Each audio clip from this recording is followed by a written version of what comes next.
You may have heard the acronym GMOs thrown around before, but do you know what it means?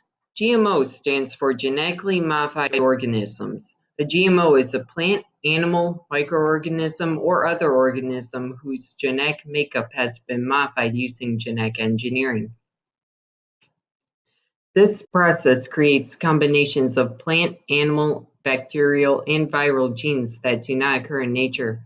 In this food unit, the class studied both sides of the GM crop argument and had to choose a side for themselves, anti-GMO or pro-GMO.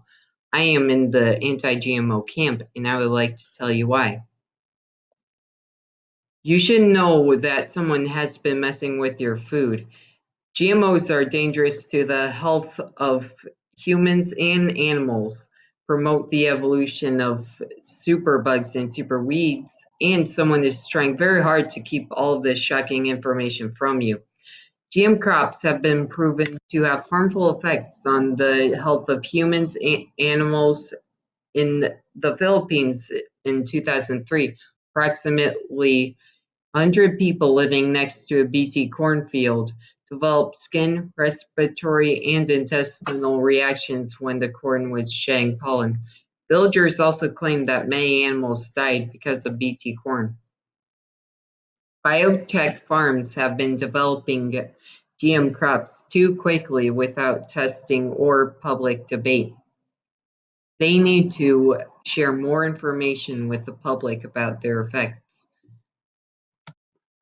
Not only can GM crops harm humans and wildlife, they can also promote the evolution of superbugs resistant to pesticides and make superweeds that are resistant to weed killer. The most widespread herbicide is Monsanto's Roundup. Weeds first became resistant when Roundup was being applied to crops between 1996 to 2012. Repeated application of the herbicide killed off the weak weeds, giving the stronger, more resistant weeds the opportunity to take over. In addition to superweeds, GM crops have promoted the evolution of superbugs. These evolved similarly to the superweeds, where over-application selected for stronger bugs.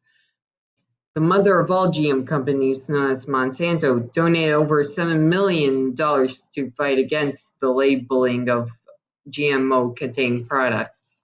Monsanto is linked to giant food and beverage companies like Coca-Cola, Betty Crocker, Kellogg's, Lipton, Pillsbury, Minute Maid, and Frito-Lay.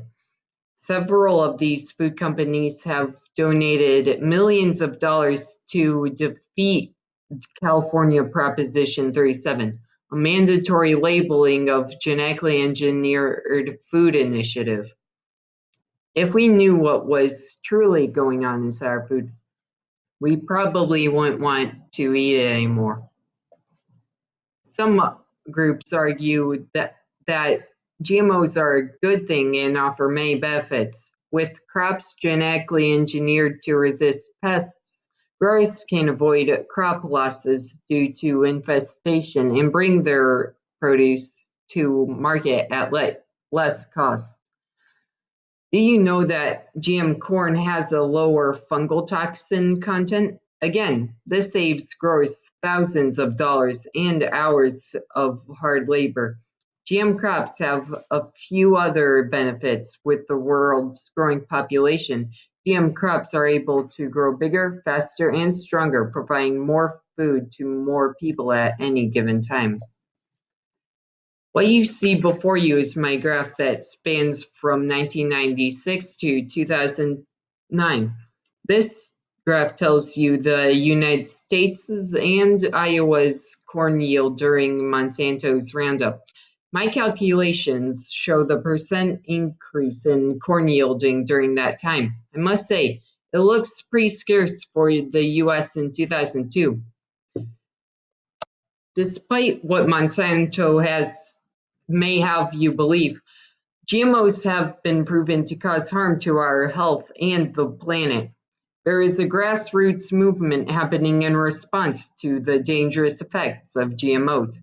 More and more people are buying organic meats and produce and getting to know local growers at neighborhood farmers markets. A Green City Market in Chicago's Lincoln Park neighborhood, Mint Creek's farm sells organic meats, honeys, and eggs. The animals and bees all feast on organic grains, produce, and wildflowers.